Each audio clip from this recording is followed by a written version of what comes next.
Alright guys, check it out. Today we're looking at the Hammer of God 418650 unregulated mod with the Mason 40mm RDA on top. And this is a pretty legit setup. It's crazy. Crazy how much power it packs in there. So you can see you got the 418650s. They go in both sides of it. There's a door there. Another door right there. And you got your firing button right there. As well as your voltage meter right there. You got the 4 screws on the bottom. Those are going to be what you use to tighten your 18650s into the mod itself.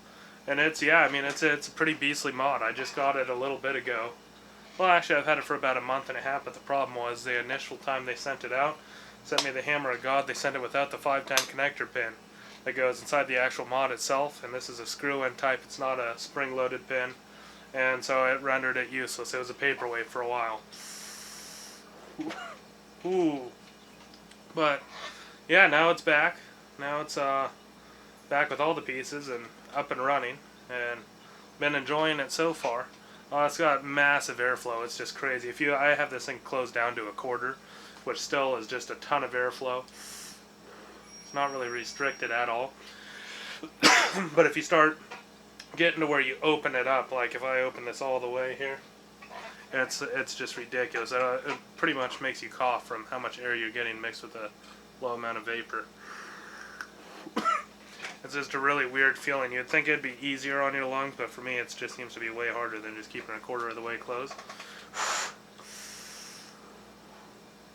And you get some better vapor production out of it. So yeah, that's the 18650. We'll take a closer look at it. It's a good mod all the way around. It's unregulated. Seems to be heavy duty, weighs a lot.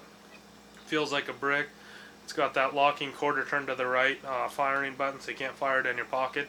That's pretty much all I'm looking at out of a unregulated mod like this. I had to pick it up when I saw the design on it. It was pretty cool, and it went with the Mason 40mm perfectly. So let's take a look at the close-up at the mod and the actual RDA itself. So here we are looking at this beast of a mod here on a close-up. You can see your voltage display there. That's going to tell you how many volts are pushing through it.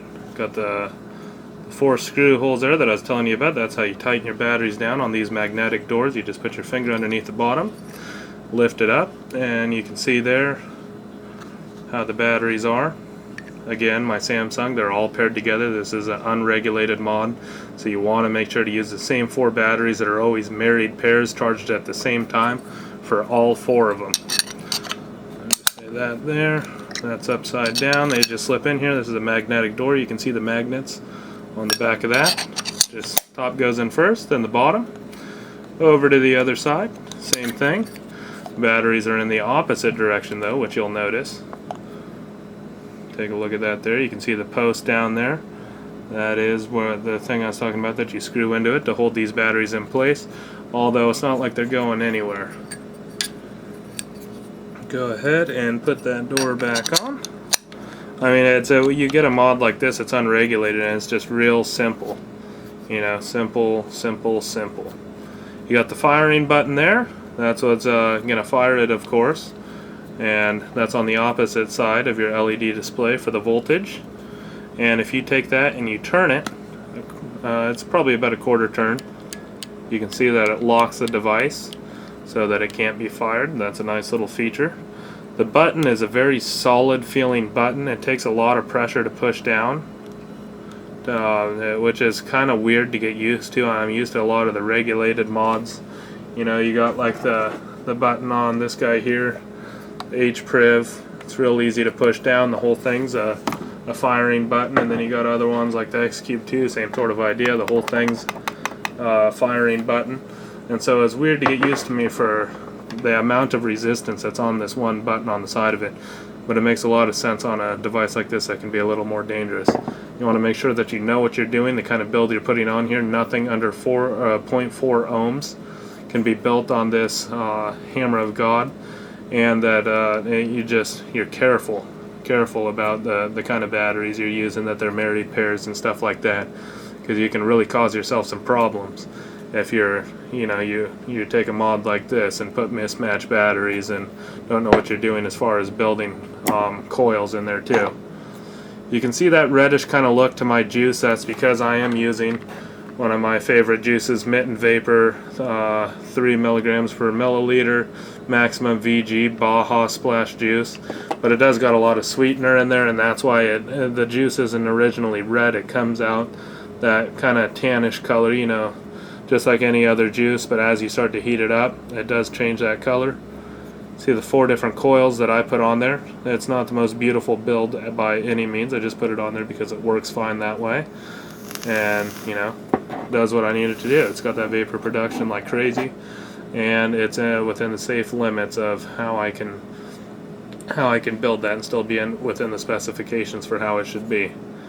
You can see all those different screw holes in the tops. They are Phillips head, which I do like. It's not quite as nice in my opinion as an Allen key, because Allen keys are a lot harder to strip out, but these are a lot easier to find tools laying around to be able to work on, although I do keep like a coil master kit and stuff like that, so it does have all of it in one. But yeah, that's RDA itself on top there. You can see all the condensation I was talking about in there. It just pools up an amazing amount. Machining job on this thing is pretty much perfect.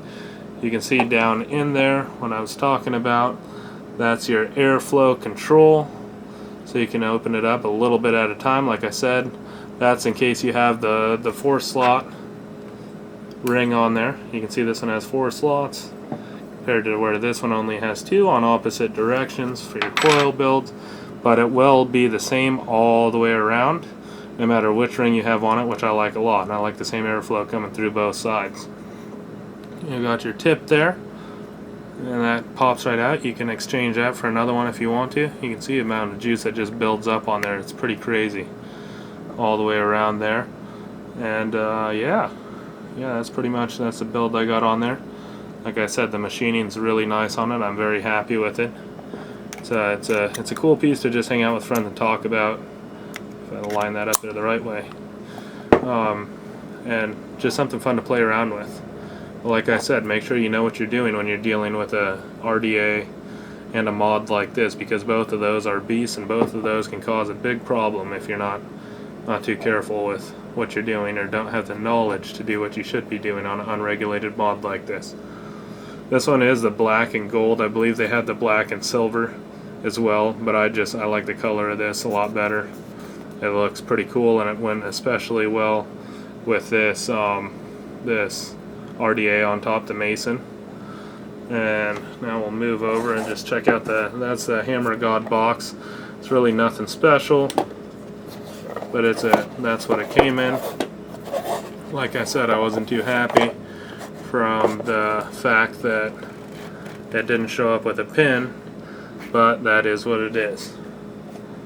There's the insert that comes inside of the Mason RDA box. You can see where the RDA sits there. You got another tip down in there, a plastic one, which I didn't particularly care for, and it is a rather pain to try to get it out of there. And then you got over here another one of these wafers that goes in the top. That just slips in that guy right there. Your extra ring goes in there, and then you got that vape wire I was telling you about. That bob wire, that's what they call it. The more flavor wire, 22 gauge. I haven't tried it out myself, so I don't actually know. And I don't know if this is supposed to be in here. It did come in mine just loose in the bottom of the box. It may be an extra, but that is another 510 pin connection right there. Connector that goes in the bottom of the RDA. Mine did happen to come with one of those, so it's definitely nice to keep around. And then you got the famous red screwdriver in here with a ton of extra O-rings and more screws for the RDA in case you strip some of them out. It does come with plenty extra of those, so you'll never run out of that. That's pretty much all that came inside of the box. If you're wondering what the box looked like, it was that right there. Mason 40mm RDA in the black, and that's the other side of it there. And it's just, yeah, it's an awesome mod.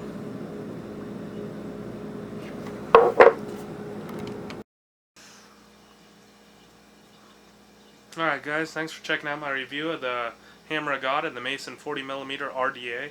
It's an awesome setup. I would suggest it. There's just that one unfortunate event with the pin, but besides that, it's been working solid. I actually even opened up the door pulled off this top panel here where there's one screw, and there's pretty low gauge of wire, so it's thick wire in there. It looks like it's going to hold together fine, and I don't know if there's a whole lot that can go wrong in this thing, rather than just taking the safety precautions that you need to for an unregulated mod, and especially on an RDA like this. So yeah, I mean, toss me any questions you have in the comments below, and I'll get back to you guys. And I'll be back with another review on the X Cube 2 with Addy Iced Cubed RDA. After following up with this, maybe today or tomorrow. So take it easy, guys.